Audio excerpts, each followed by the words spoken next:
নিজেদের বাড়ির সামনে দাঁড়িয়ে আছি, ভেতরে যাবার সাহস হচ্ছে না। হবেই বা কি করি? কত বছর পর বাড়ির সামনে আসলাম। আজ থেকে প্রায় 12 বছর আগে এই বাড়ি থেকে পালিয়ে গিয়েছিলাম শুধুমাত্র অবহেলার কারণে। আজ আবার ফিরে এসেছি। ফিরে আসার দুইটা কারণ, প্রথমত আমার দাদি অসুস্থ তাই, আর দ্বিতীয়ত সেটা না হয় রহস্যই থাক, বাড়ির ভেতরে গিয়েই না হয় পরিচয়টা দেই। আমার বাবারা 2 ভাই, বড় চাচার 1 ছেলে 1 মেয়ে। আমরা 2 ভাই, আমি আর ইমন। আমাদের কোনো বোন নেই। বাবা বড় বিজনেসম্যান। ছোট থাকতে কখনো বাবার সঙ্গ পাইনি। মাও নিজের সময় কাটানোর জন্য স্কুল শিক্ষক এর পেশায় নিযুক্ত হন। বাড়িতে আমি আর দাদি আর বড় ভাইয়া ইমন থাকতাম, আর কাজের লোক। চাচা চাচিরা বিদেশে থাকে। বড় ভাইয়া ছোটবেলা থেকেই আমাকে ভালোবাসতো না, সবসময় আমার সাথে ঝগড়া করত, আর আমার নামে উল্টাপাল্টা বলেই বাবার কাছে নালিশ করতাম, আর বাবা আমাকে মারত। এভাবেই অবহেলা পেতাম আমি। মাও বড় ভাইয়াকে বেশি ভালোবাসতো, আমাকে শুধু দাদিই ভালোবাসতো। আমি যখন ক্লাস 8-এ পড়ি, সেই বছর বাড়ি থেকে পালিয়ে যাই। বাড়ি থেকে পালানোর কারণ ছিল ভাইয়া টাকা চুরি করে আমার কথা বলেছে যে আমি চুরি করেছি। বাবা আমাকে অনেক মারে, মাও কিচ্ছু বলেনি। সেই দিন রাগ করে আমি বাড়ি থেকে চলে আসি, আর আজ এত বছর পর বাসায় ফিরলাম। আর আজ আমি প্রতিষ্ঠিত। আমাকে ওপর মহল থেকে এখানে একটা মিশনের জন্য পাঠানো হয়েছে। আর এখানে এসে জানতে পারি দাদি খুব অসুস্থ, তাই এখানেই আসি, না হলে অন্য কোনো ফ্ল্যাটে উঠতাম। বাড়ির গেট দিয়ে ঢুকলাম, বাড়ির সামনে কয়েকটা গাড়ি দেখতে পেলাম, হয়তোবা কেউ এসেছে। বাড়ির সব রুম আমার চেনা ছিল, এবং দাদির রুমও। তাই আমি দাদির রুমের দিকে যেতে লাগলাম। দাদির রুম থেকে অনেক শব্দের আওয়াজ পাচ্ছি। আমি দাদির রুমের সামনে আসলাম, তখনই আমার সামনে একটা মেয়ে এসে দাঁড়ালো। দেখতে খুব সুন্দর। মেয়েটা আমাকে বলল, আপনি কে?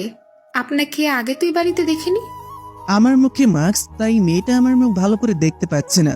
মেয়েটাকে ভালো করে দেখলাম, কিন্তু চিনতে পারলাম না। এই বয়সী মেয়ে তো আমাদের বাড়িতে একটাই থাকতে পারে, সে আমার চাচাতো বোন মুন্নি। তাহলে ও কি আমার চাচাতো বোন? এটা ভাবতে লাগলাম। কি হলো, কথা বলুন। আপনি কে?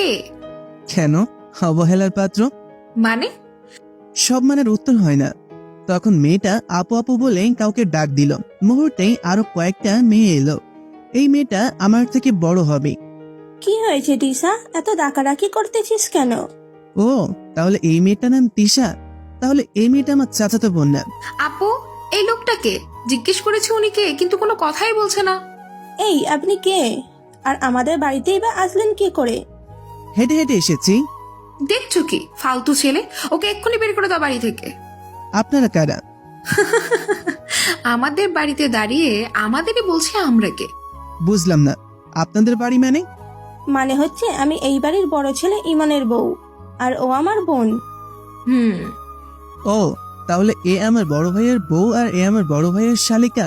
শুনুন, দাদুর রুমে যাব। এই, এখন কিন্তু ঘাড় ধাক্কা দিয়ে বের করে দিব। আগে বলুন আপনি কে? আমি তো মানুষ। তিশা জোরে জোরে কথা বলছিল, তাই দাদুর রুম থেকে একটা মহিলা এসে বলল, মা এমনিতেই অসুস্থ, আর ডাকাডাকি করে কথা বলছো কেন তোমরা? দেখুন কাকিমা, এই লোকটা কখন থেকে আজে বাজে কথা বলছে। আমাকে দেখিয়ে বলল। মহিলাটা আমার দিকে ঘুরতেই আমি তাকে চিনে ফেললাম। এ হলো আমার কাকি। ছোটবেলায় আমি যখন এখানে থাকতাম তখন কাকিমারা বিদেশে থাকতো, এখন মনে হয় এসে পড়েছে। কে তুমি? আমি রিমন। রিমন বলার সাথে কাকি একটু পিছে সরে গেল, হয়তো বুঝে গেছে আমি তার দেবরের ছেলে। কাকি সরে যেতেই আমি দাদুর রুমের দিকে যাওয়া ধরলাম। অবাক হয়ে তিশার আপু জিজ্ঞেস করলো, কেন দিয়েছে এখনই বুঝতে পারবে। রুমে গিয়ে দেখলাম বাবা, মা, ভাইয়া আর কাকা আর কিছু লোক। আমি প্রায় সবাইকেই চিনলাম, কিছু লোককে ছাড়া। আমার মুখে আগেই বলেছি মাস্ক আছে, তাই আমি গিয়ে দাদির পাশে বসলাম। এই কে তুমি? মায়ের পাশে বসেছ কেন? কে তুমি বাবা? তখনই কাকি এসে বলল। ও রিমন। রিমন বলার সাথে সাথেই পুরো বাড়ি যেন নিস্তব্ধ হয়ে গেল। মা বাবা দুইজনেই কাতর চোখে আমার দিকে তাকিয়ে আছে। পুরো বাড়িটাই চুপ হয়ে গেল। তিশা আর তার আপু কিছুই বুঝতে পারছে না। দাদু আমার হাতটা ধরে বলল, তুই আমার নাতি রিমন। দাদু, আমি তোমার নাতি রিমন। দাদু কোন রকম উঠেই আমাকে জড়িয়ে ধরল। এতদিন কোথায় ছিলি দাদু ভাই?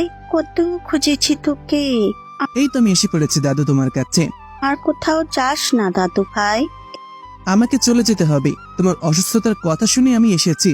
আমার আবার চলে যেতে হবে। আমি কারো বাড়িতেই অবহেলার পাত্র হয়ে থাকতে চাই না। এটা